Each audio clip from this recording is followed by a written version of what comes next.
안녕하십니까. 성웅 이순신 장군은 한국인이라면 두말할 필요가 없는 절대적인 영웅 아닙니까? 그렇다면 세계인들은 어떤 평가를 하며 어떻게 볼까요? 오늘 주제입니다.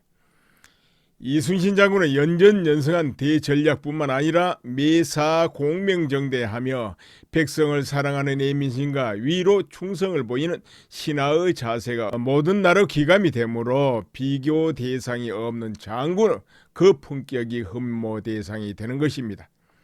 특히 장군은 지원도 제대로 못 받는 나약한 나라의 장수로서 모든 악조건을 무릅쓰고 23전 23승의 용병술과 전략을 보여줍니다. 자고로 뛰어난 전략가는 질전쟁을 하지 않습니다. 가까운 나라로 볼 때 중국에는 태공망이 있고 한국에는 고구려의 을지문덕 장군, 고려의 강감찬 장군, 조선시대에는 이순신 장군입니다. 반드시 싸움은 이기게끔 모든 조건을 만들어 놓고 비로소 전쟁에 임했습니다. 전략가는 막연하게 운에 맡기거나 용감하게 싸우다가 보면 되겠지 하지 않습니다. 적장 심리를 분석하면서 그가 전략을 쓰는 패턴을 연구하고 적의 군수의 사기 보급 정도와 날씨, 지형 등을 자세히 검토해서 반드시 이길 전쟁을 합니다. 당장은 이기기 어렵다면 후퇴를 하더라도 시간을 끌면서 이길 준비가 될 때까지 기다립니다. 그동안에 물자가 부족하면 물자 늘리고 군사가 부족하면 군사를 보강하거나 그게 여의치 않다면 지형지물을 이용해서 농성을 하면서 약점을 메꾸거나 묘한 전략으로 보충한 후에 이길 확률이 확실하면 그때야 군대를 이끌고 나가서 싸워 승리합니다. 아무튼 대전략가는 승산이 없는 싸움은 하지 않으며 어떤 악조건에서도 결국에는 승리를 거머쥡니다. 이와 같은 모든 전략을 이순신 장군만큼 자유자재 구사한 해장은 그 어떤 시기, 어떤 나라에도 존재하지 않았습니다. 한국인이 길이 자랑하고 긍지를 가져도 무방합니다. 이순신 장군은 미리 대비함과 지형지물과 물길을 이용한 탁월한 전략, 화포와 강구한 충돌선, 갖가지 진법, 용인, 용병술, 거북선과 같은 장갑선 등을 활용한 위대한 전법 전략은 해군사의 영원한 연구 대상이 된다는 것입니다. 그만큼 이순신 장군은 세계 해군사의 길이 빛나는 존재로 세계의 해군이라면 모두 이순신을 존경합니다. 특히 일본 해군이 임진왜란 때 이순신 장군에게 연전연패로 개멸적 타격을 입었지만 이순신 장군을 거의 군신급으로 존경해 마지 않습니다. 오늘 그런 모습을 소개할까 합니다. 일본에서는 과거부터 이순신에 관한 연구를 많이 했었고 책도 많이 나왔을 뿐만 아니라 일본어 교과서에 실려 있으므로 일본인이라면 응당 모르는 사람이 없습니다. 특히 과거로부터 일본 해군에서는 거의 군신급으로 경모하고 경애의 대상으로 여겼습니다. 설마 그렇겠는가? 서로 원수지간인데 하고 이해가 안 된다고 하실 분도 계실지 모르겠습니다만 이순신 장군은 일본 해군이 감히 경쟁의 대상으로 여기지도 못하고 시기 질투 미움의 대상으로도 여기지 못할 정도로 월등한 저 멀리 아득한 곳에 있는 분이어서 이순신 장군은 피아를 떠나서 경애하는 대상이었던 것입니다. 그러므로 이순신 장군에게 일본 해군이 패했다고 해서 그들은 부끄러워하지도 않았던 것입니다. 이순신 장군은 그들에게 군신과 같은 존재며 전략과 품격, 충성심 하나하나가 모두 본받고 배워야 할 그런 존재여서 그런 것입니다.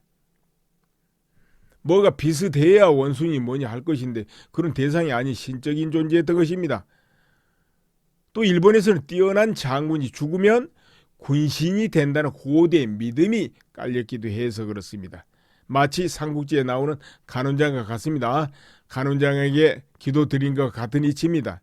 간원장이야 나간중이 소설 삼국지에서 어필시킨 인물이지만 이순신 장군은 실제 전공을 다룬 인물입니다. 비교 대상이 아니죠.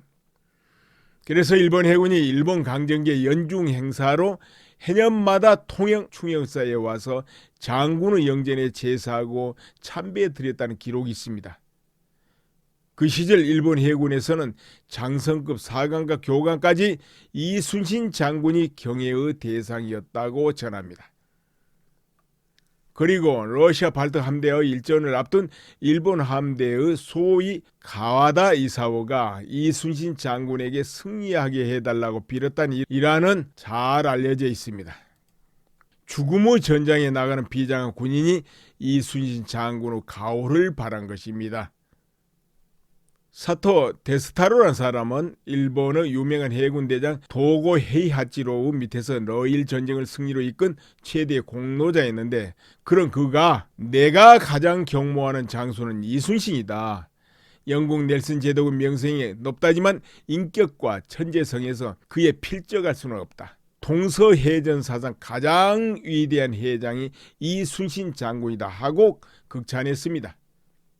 일본 내에는 이순신에 관한 책이 많습니다. 한국에서 건너간 징비록과 이 충무공 전서 등 조선의 사서뿐만 아니라 조선 이순신전, 제국 해군사론 등 일본인들이 쓴 서적들이 상당히 많이 있습니다. 이순신 장군이 노량해전에서 전사하시자 이조실록에 이런 기록이 있습니다. 호남일도 사람들이 모두 통곡하여 높아 아이들까지도 슬피 울지 않는 자가 없었다. 국가를 위하는 충성과 몸을 잊고 전사한 의리는 비록 옛날의 어진 장수라 하더라도 이보다 더할 수가 없었다.